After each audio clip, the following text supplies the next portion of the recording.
জেৰুসালেমত নিৰ্মিত প্ৰথম দ্বিতীয় নে কোনটো মন্দিৰৰ মহিমা সকলোতকৈ বেছি হ'ব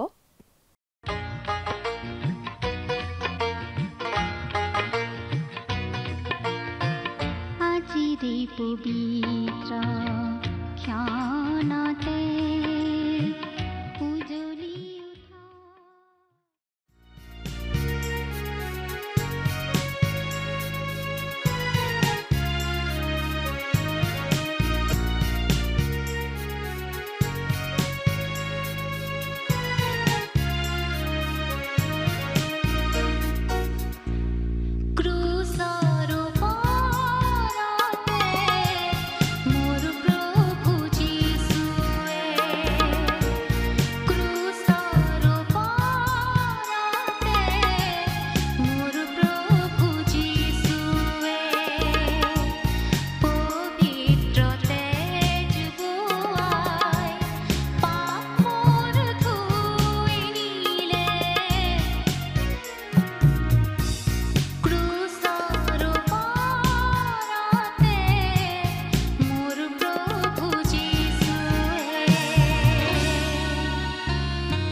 উঠা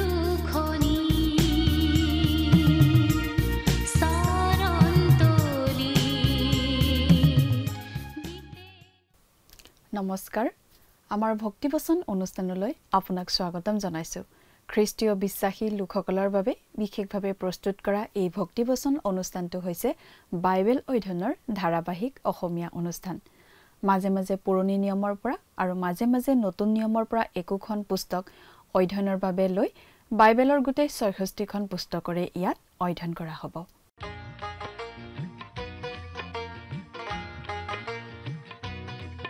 প্ৰিয় দৰ্শক আপুনি যদি আমাৰ আগৰ অনুষ্ঠানটো শুনিছিল তেনেহলে আপোনাৰ নিশ্চয় মনত আছে যে আমি এতিয়া বাইবেলৰ পুৰণি নিয়ম খণ্ডৰ সগয় ভাৱবাদীৰ পুস্তক নামৰ পুস্তকখন অধ্যয়ন কৰি আছো যোৱা অনুষ্ঠানত আমি এই সগয় ভাৱবাদীৰ পুস্তকখনৰ 2 নম্বৰ অধ্যায়ৰ 4 নম্বৰ পদৰ পৰা 5 নম্বৰ পদলৈকে পঢ়ি তাৰ ভিত্তিত আগবঢ়োৱা আলোচনা শুনিবলৈ পালোঁ। আজিৰ অনুষ্ঠানত আমি এই সগয় ভাৱবাদীৰ পুস্তকখনৰ 2 নম্বৰ অধ্যায়ৰ 6 নম্বৰ পদৰ পৰা 9 নম্বৰ পদলৈকে পঢ়ি তাৰ ভিত্তিত আগবঢ়োৱা আলোচনা শুনিবলৈ পাম।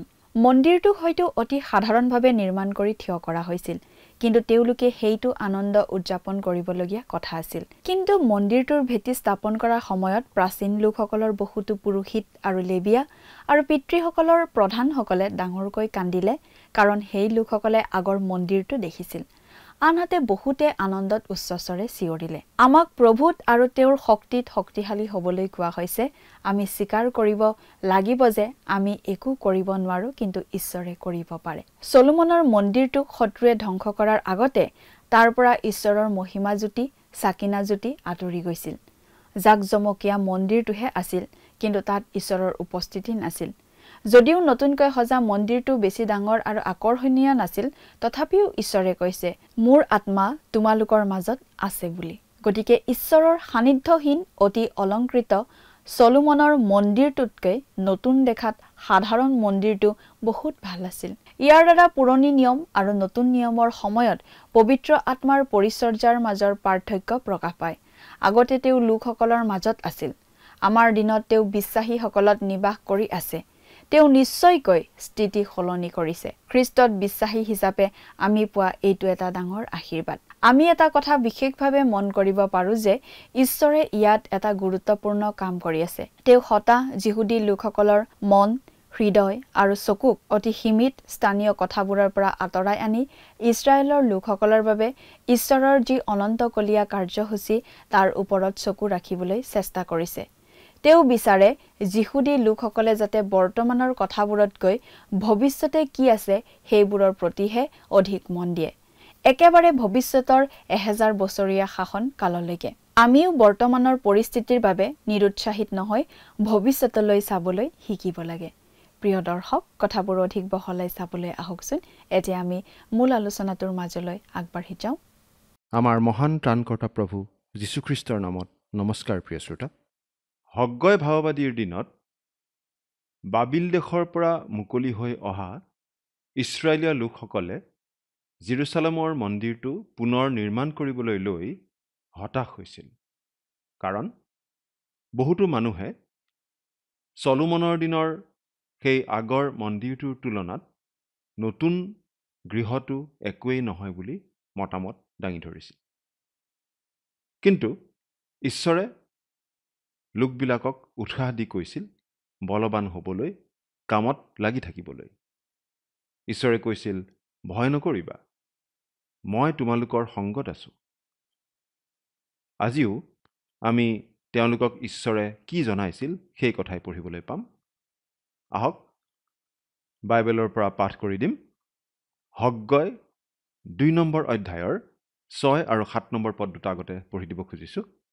যদিহে লগত বাইবেল আছে চাই যাব, আৰু যদিহে লগত বাইবেল নাই অনুগ্ৰহ কৰি মন দি শুনিব। সগয় 2 নম্বৰ অধ্যায়ৰ 6 আৰু 7 নম্বৰ পদ। ইয়াত এনেদৰে লিখা আছে, কাৰণ বাহিনীবিলাকৰ জিহুৱাই এই কথা কৈছে, অলপৰ পাছতে মই আৰু এবাৰ আকাশমণ্ডল আৰু পৃথিৱীক, সমুদ্ৰ আৰু শুকান ভূমিক লৰাম। মই আটাই জাতিক কঁপাম আৰু আটাই জাতিৰ বাঞ্ছনীয় বস্তু আহিব। বাহিনীবিলাকৰ জিহুৱাই কৈছে, মই এই গৃহটি গৌৰৱেৰে পৰিপূৰ্ণ কৰিম। প্ৰথমতেই আমি ঈশ্বৰে ইয়াত কি কৰিব খুজিছে সেইটো বুজি পোৱা উচিত। তেওঁ আচলতে স্থানীয় পৰিস্থিতিৰ পৰা তেওঁলোকৰ মন, অন্তৰ আৰু চকু আঁতৰাই দিব খুজিছে। কাৰণ স্থানীয় পৰিস্থিতিটো সীমিত। ঈশ্বৰে তেওঁলোকৰ চকু, অন্তৰ আৰু মন ৰাখিব খুজিছে ইছৰাইল জাতিৰ ক্ষেত্ৰত ঈশ্বৰৰ যি পৰিকল্পনা, সেই পৰিকল্পনাৰ প্ৰতিহে। ঈশ্বৰে বিচাৰিছে তেওঁলোকে যাতে চাই ভৱিষ্যতে কি আছে বা কি ঘটিব, একেবাৰে ভৱিষ্যতে আহিবলগীয়া খ্ৰীষ্টৰ 1000 বছৰীয়া শাসনৰ কাললৈ। প্ৰিয় শ্ৰোতা, আজি আমি খ্ৰীষ্টীয় জীৱনৰ বিষয়ে এটা ভুল ধাৰণা লৈ থকাটো সম্ভৱ। আমি বৰ্তমানক লৈয়ে ব্যস্ত থাকি ভৱিষ্যতৰ কথা একেবাৰে পাহৰি থাকিব পাৰোঁ। আমি সৰু আধুলি এটা চকুৰ আগত ৰাখি একেবাৰে সূৰ্যটোও ঢাকি দিব পাৰোঁ। সেই আধলিটো আমাৰ বৰ্তমানটো। আৰু এই বৰ্তমানে ঈশ্বৰৰ যি বিশেষ পৰিকল্পনা আৰু আঁচনি আছে আমাৰ জীৱনক লৈ, সেইটো একেবাৰে ঢাকি পেলাব পাৰে। আজি বৰ্তমানৰ পৰিস্থিতিবিলাক যদি আপোনাৰ সপক্ষে যোৱা নাই, বা আপোনাৰ সপক্ষে যোৱা নাই যেন আপোনাৰ লাগিছে, আপুনি হতাশ হোৱা উচিত নহয়। আপুনি এই কথা মনত ৰখা উচিত যে খ্ৰীষ্টীয় বিশ্বাসী অৰ্থাৎ ঈশ্বৰৰ সন্তান এজনৰ বাবে সকলোবিলাক কথা একেলগে মংগলৰ অৰ্থে কাৰ্য কৰিছে। এই বিষয়ে আমি পঢ়িবলৈ পাওঁ ৰোমিয়া 8:28 আৰু সেই মংগলটো ভৱিষ্যতত আছে। মই আকাশমণ্ডল আৰু পৃথিৱীক, সমুদ্ৰ আৰু শুকান ভূমিক লৰাম। অৰ্থাৎ ঈশ্বৰে বিশেষভাৱে সুধবিচাৰ কৰিব। হগ্গয় পুস্তকখন পঢ়ি আমি শেষ কৰাৰ আগতেই দেখিবলৈ পাম যে ঈশ্বৰে ভৱিষ্যতে আহিবলগীয়া মহাক্লেশৰ কথা কৈছে। সেই দিনলৈ বাট চাইছে। সেই মহাক্লেশৰ সময় মানেই জিহুৱাৰ দিন। আৰু তাৰ পাছতে প্ৰভু যীশুখ্ৰীষ্টৰ আগমন ঘটিব আৰু তেওঁৰ 1000 বছৰীয়া শাসন পৃথিৱীত তেওঁ স্থাপন কৰিব আৰু নতুন মন্দিৰটো নিৰ্মিত হ'ব। এই সকলোবোৰ ঘটনা জিহুৱাৰ দিন বোলা সময়ছোৱাৰ অন্তৰ্গত। আৰু এইবোৰ এতিয়াও ভৱিষ্যতে ঘটিবলগীয়া ঘটনা হৈ আছে। মই এই গৃহটি গৌৰৱেৰে পৰিপূৰ্ণ কৰিম। যদিও এটাৰ পাছত এটাকৈ কেইবাটাও গৃহ নিৰ্মিত হৈছিল, প্ৰথমে চলোমনে নিৰ্মাণ কৰা মন্দিৰ, তাৰ পাছত জৰুব্বাবিলৰ নেতৃত্বত নিৰ্মিত সেই মন্দিৰ, আৰু সেই মন্দিৰটো হেৰোদ ৰজাই ভাঙি পেলাইছিল আৰু হেৰোদ ৰজাৰ দ্বাৰা নিৰ্মিত এটা মন্দিৰ তাত স্থাপিত হৈছিল। ঈশ্বৰে কিন্তু আটাইবোৰকে একেটা গৃহ বা মন্দিৰ বুলিয়ে ধৰিছে। আৰু সেই মন্দিৰলৈকেই প্ৰভু যীশুখ্ৰীষ্ট আহিছিল। ঈশ্বৰৰ গৌৰৱ মহিমা আহিছিল। অৱশ্যে মানৱ শৰীৰত আবদ্ধ হৈ প্ৰভু যীশুৰ ৰূপত আহিছিল। তাৰ পাছত 70 চনত টাইটাছৰ নেতৃত্বত হেৰোদে সজা সেই মন্দিৰো ৰোমিয়া সৈন্যসকলে ভাঙি পেলাইছিল। সেইদিন ধৰি আজি পৰ্যন্ত সেই ঠাইত আৰু মন্দিৰ সজা হোৱা নাই। তাত এতিয়া বেলেগ বিশ্বাসৰ লোকসকলৰ পবিত্ৰ উপাসনা গৃহ এটা আছে। গতিকে তেওঁলোকে সেই ঠাইত মন্দিৰ এটা সাজিবলৈ নিশ্চয় অনুমতি নিদিয়ে, কাৰণ সেই ঠাইটো তেওঁলোকৰ বাবে অতি পবিত্ৰ ঠাই। কিন্তু ভৱিষ্যতে তাত মন্দিৰ নিৰ্মিত হ'ব আৰু সেই মন্দিৰটো মহাক্লেশৰ সময়ৰ মন্দিৰ বুলি জনা যাব। তাৰ পাছত প্ৰভু যীশুৰ 1000 বছৰীয়া শাসনৰ সময়ত তাত নতুনকৈ মন্দিৰ সজা হ'ব। গতিকে সেইটো ঈশ্বৰে একেটা মন্দিৰ বুলিয়ে ধৰিছে আৰু কৈছে যে এটা দিন আহিব যি দিনত সেই গৃহটি ঈশ্বৰৰ গৌৰৱ মহিমাৰে পৰিপূৰ্ণ হ'ব। আমি বিশ্বাস কৰোঁ যে যেতিয়া প্ৰভু যীশু এই পৃথিৱীলৈ উভতি আহিব, তেতিয়া তেওঁৰ লগতে ঈশ্বৰৰ চাকিনা গৌৰৱো উভতি আহিব। মথিয়া লিখা শুভবাৰ্তা 24 নম্বৰ অধ্যায়ৰ 30 পদত আমি এই বুলি পঢ়িবলৈ পাওঁ, তেতিয়া আকাশত মানুহৰ পুত্ৰৰ চিন প্ৰকাশিত হ'ব, আৰু তেতিয়া পৃথিৱীৰ সকলো ফৈদে হিয়া ভুকুৱাব, আৰু আকাশৰ মেঘৰ ওপৰত মানুহৰ পুত্ৰক পৰাক্ৰম আৰু মহাপ্ৰতাপেৰে অহা দেখিব। ইয়াত প্ৰভু যীশুৰ আগমনৰ চিন আকাশত দেখা যাব বুলি কৈছে। তাৰ লগে লগে ঈশ্বৰৰ গৌৰৱ মহিমাৰ কথাটো কোৱা হৈছে। আমি বিশ্বাস কৰোঁ সেই সময়ত থকা, অৰ্থাৎ মহাক্লেশৰ সময়ত থকা মন্দিৰত তেওঁৰ গৌৰৱ মহিমা অৰ্থাৎ চাকিনা গৌৰৱ দেখা পোৱা যাব। কিন্তু যেতিয়া প্ৰভু যীশুৱে সেই মন্দিৰটোত অৱস্থান ল'বহি, তেতিয়া আৰু সেই মন্দিৰটো তেওঁৰ বিৰোধিতা কৰা মহাক্লেশৰ সময়ৰ মন্দিৰটো হৈ নাথাকিব। তাত আৰু খ্ৰীষ্টাৰীৰ মূৰ্তি নাথাকিব। তাত খ্ৰীষ্ট নিজে উপস্থিত থাকিব। মই আটাই জাতিক কঁপাম, যোৱা শতিকাটোত জাতিসমূহক যিমান কঁপোৱা হৈছে তাতকৈ বেছি আৰু কঁপোৱা হ'ব পাৰে বুলি আমাৰ ভাবিবলৈকে টান লাগে। দুখনকৈ বিশ্বযুদ্ধ হৈ গ'ল, গোটেই পৃথিৱী কঁপি গ'ল। পৃথিৱী কঁপোৱা বহুতো ঘটনা তাৰ পাছতো ঘটি আছে। বিভিন্ন সমস্যাই পৃথিৱীখন জুৰুলা কৰিয়েই আছে। কিন্তু ভৱিষ্যতে যিদৰে পৃথিৱীৰ জাতিসমূহক কঁপোৱা হ'ব তাৰ তুলনাত এইবোৰ একোৱেই নহয়। আটাই জাতিৰ বাঞ্ছনীয় বস্তু আহিব।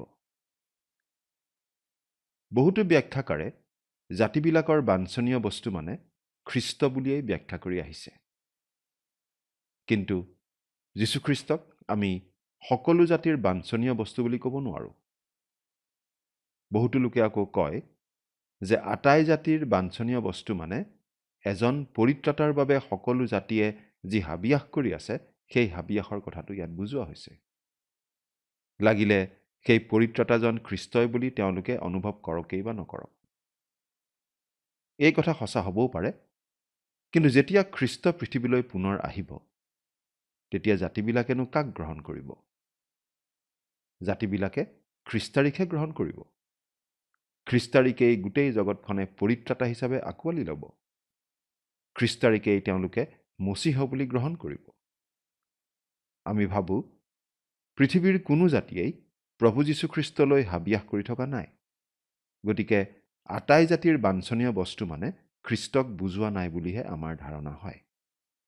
প্ৰিয় শ্ৰোতা, আমি ভাবোঁ এই শাস্ত্ৰাংশটিৰ অৰ্থ অধিক পৰিষ্কাৰ হয় যেতিয়া আমি আগলৈ পঢ়ি যাওঁ।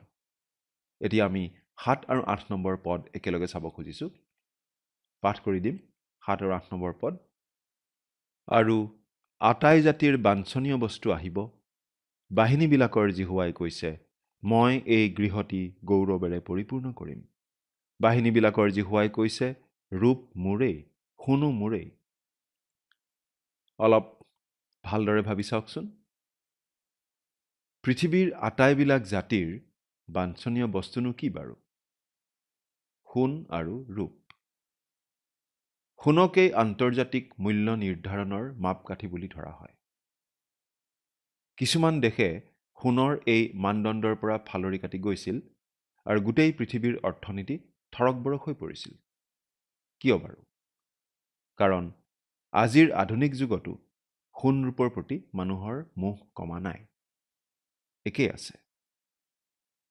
যেতিয়া চলোমনৰ মন্দিৰটো নিৰ্মাণ কৰা হৈছিল তেতিয়া সেই নিৰ্মাণ কাৰ্যত 25 কোটিৰ পৰা 100 কোটি টকামান মূল্যৰ মূল্যৱান ধাতু আৰু মণিমুকুতা ব্যৱহাৰ কৰা হৈছিল।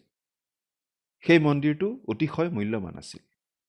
আমি যদি ৰাজাৱলী আৰু বংশাৱলী পুস্তকত লিপিবদ্ধ ঐতিহাসিক বিৱৰণী চাওঁ তেনেহ'লে আমাৰ এনেকুৱা লাগে যেন চলোমনে তেওঁৰ দিনত সোণৰ বজাৰখন একেবাৰে দখল কৰিহে লৈছিল। যেতিয়া নবুখদনেছৰে জেৰুচালেম অধিকাৰ কৰিছিল তেতিয়া সেই সকলো সম্পত্তি কাঢ়ি লৈ গৈছিল। আপোনাৰ হয়তো মনত আছে যে দ্বিতীয় ৰাজাৱলী 20 নম্বৰ অধ্যায়ৰ 12 পৰা 17 নম্বৰ পদত আমি এই বুলি পঢ়িবলৈ পাইছিলোঁ যে বাবিল দেশৰ ৰজাৰ দুজন দূত জিহুদা দেশৰ ৰজাৰ ওচৰলৈ আহিছিল।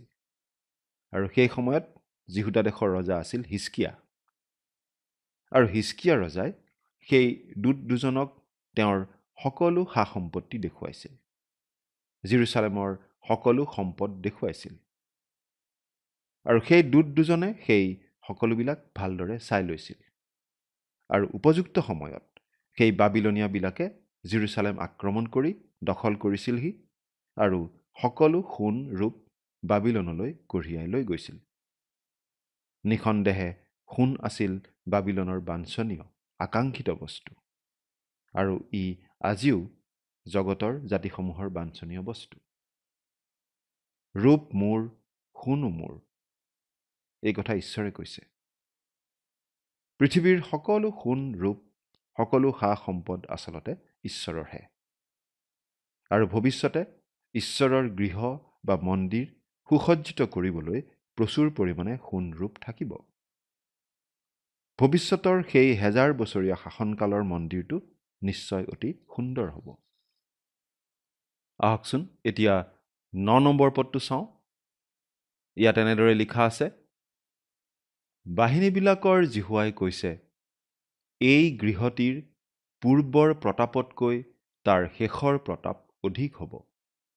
আৰু বাহিনীবিলাকৰ জিহুৱাই কৈছে, এই ঠাইতেই মই শান্তি দান কৰিম।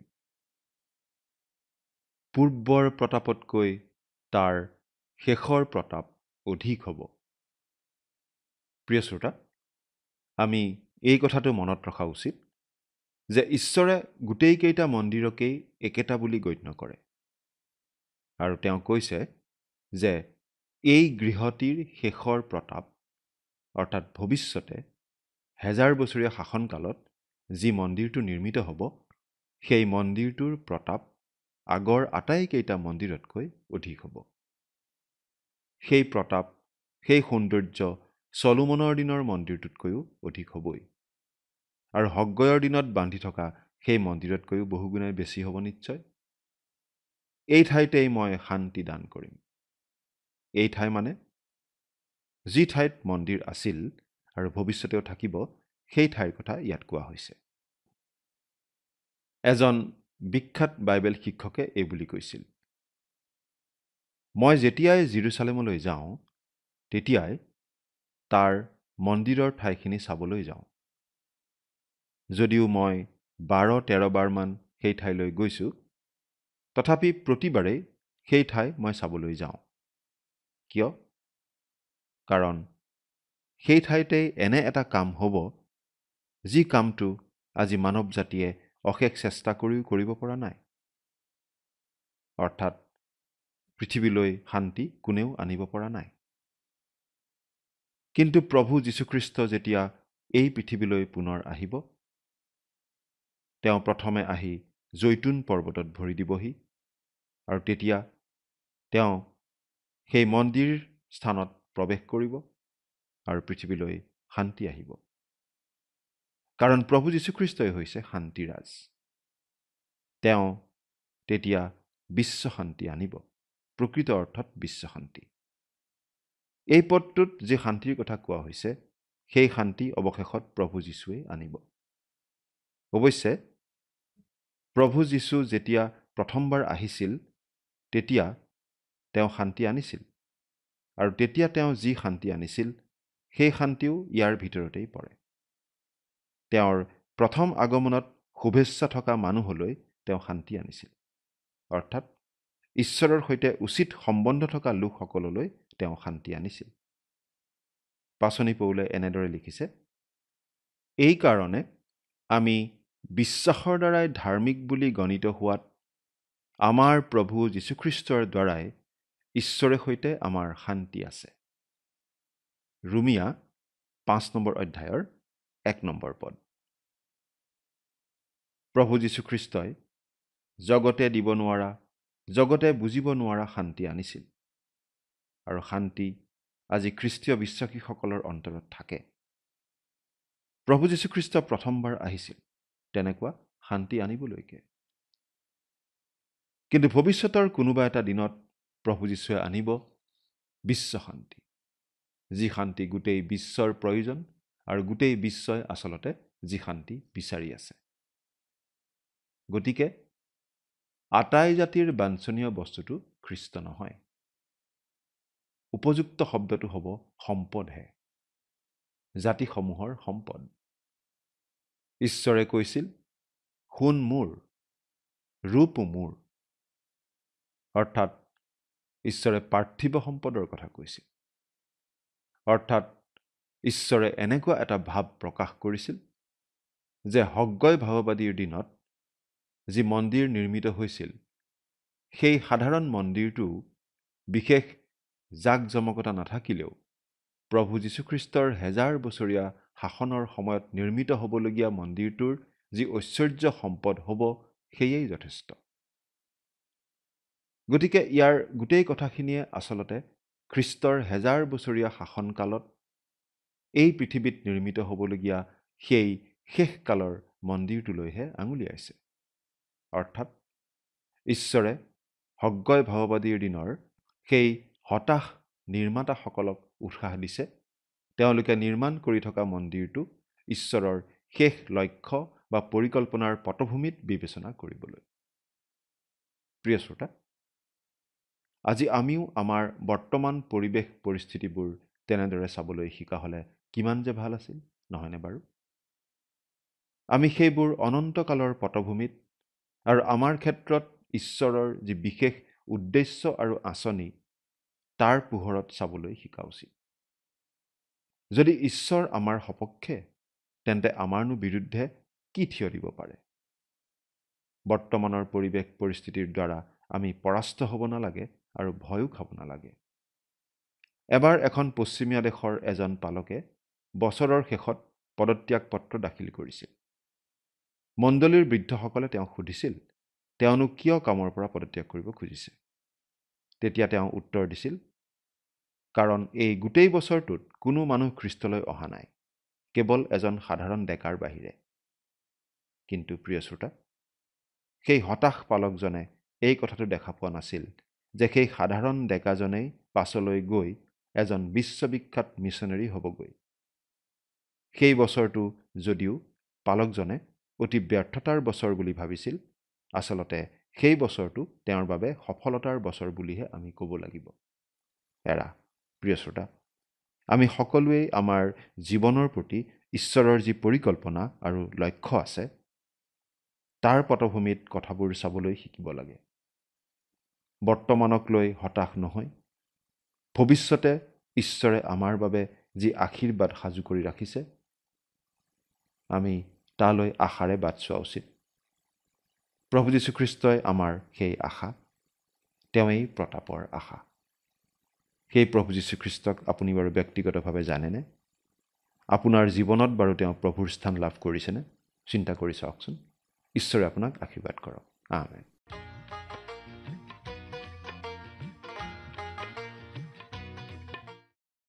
এটা কথা ঈশ্বৰে অতি স্পষ্টভাৱে জনাই দিছিল যে ঈশ্বৰৰ সেই মন্দিৰটোৰ মহিমা শেষত অধিক হ'ব। সেয়া হ'ব ভৱিষ্যতে। খ্ৰীষ্টৰ 1000 বছৰীয়া শাসনকালৰ সময়ত যি মন্দিৰ হ'ব তাৰ গৌৰৱ মহিমা আগৰ মন্দিৰবোৰতকৈ অধিক হ'ব। তেওঁ কৈছে যে 1000 বছৰীয়া শাসনকালৰ মন্দিৰৰ যি মহিমা হ'ব সেই মহিমা প্ৰথম মন্দিৰটোতকৈ অধিক হ'ব। ই চলোমনৰ মন্দিৰতকৈও ডাঙৰ হ'ব আৰু সগয় ভাৱবাদীৰ দিনত তেওঁলোকে নিৰ্মাণ কৰা মন্দিৰতকৈও নিশ্চয়কৈ ডাঙৰ হ'ব। যেতিয়া যীশুখ্ৰীষ্ট আকৌ এই পৃথিৱীলৈ আহিব তেতিয়া তেওঁৰ ভৰি দুখন জৈতুন পৰ্বতত স্পৰ্শ কৰিব আৰু যেতিয়া তেওঁ সেই মন্দিৰৰ অঞ্চলত প্ৰৱেশ কৰিব তেতিয়া তেওঁ তেওঁৰ শান্তিৰ ৰাজ্য স্থাপন কৰিব। প্ৰিয় দৰ্শক, আজিলৈ আমাৰ অনুষ্ঠানটো ইমানতে সামৰণি মাৰিব খুজিছোঁ। পৰৱৰ্তী অনুষ্ঠানত আপোনালোকক পুনৰ লগ পোৱাৰ আশা ৰাখিছোঁ। সামৰণি মৰাৰ আগতে আহকচোন আমি খন্তেক প্ৰাৰ্থনাত মূৰ দুৱাওঁ। স্বৰ্গত থকা অতি মৰমীয়াল দয়ালু পিতৃ ঈশ্বৰ, প্ৰভু তোমাক ধন্যবাদ দিছোঁ তোমাৰ পবিত্ৰ বাক্য অধ্যয়নৰ বাবে। দয়ালু মৰমীয়াল পিতৃ ঈশ্বৰ, বিশেষকৈ সময়তে প্ৰাৰ্থনা কৰিছোঁ তোমাৰ চৰণত প্ৰতিজন দৰ্শকসকলৰ বাবে। প্ৰভু, তেওঁলোকৰ জীৱনত তুমি আশীৰ্বাদ কৰিবা আৰু প্ৰভু, যদি কোনোবাই হয়তো প্ৰভু তেওঁলোকে কিবা কামত নিয়োগ হৈ আছে, সেই কামসমূহ প্ৰভু সত্য আৰু নিষ্ঠাৰে প্ৰভু কৰি যোৱাত তুমি তেওঁলোকক সহায় কৰিবা আৰু তেওঁলোকৰ সকলো প্ৰয়োজন প্ৰভু তুমি পূৰণ কৰিবা। এই সকলো যাচনা মহান ত্ৰাণকৰ্তা প্ৰভু যীশুখ্ৰীষ্টৰ নামত অৰ্পণ কৰিছোঁ। আমেন। প্ৰিয় দৰ্শক, যোৱা অনুষ্ঠানৰ প্ৰশ্নটোৰ শুদ্ধ উত্তৰটো হৈছে অপশ্যন চি, চৌল। আজিৰ অনুষ্ঠানৰ ওপৰত আধাৰিত প্ৰশ্নটো হৈছে হেৰোদ ৰজাৰ দ্বাৰা নিৰ্মিত মন্দিৰখনক কোনখন সাম্ৰাজ্যই ধ্বংস কৰিছিল?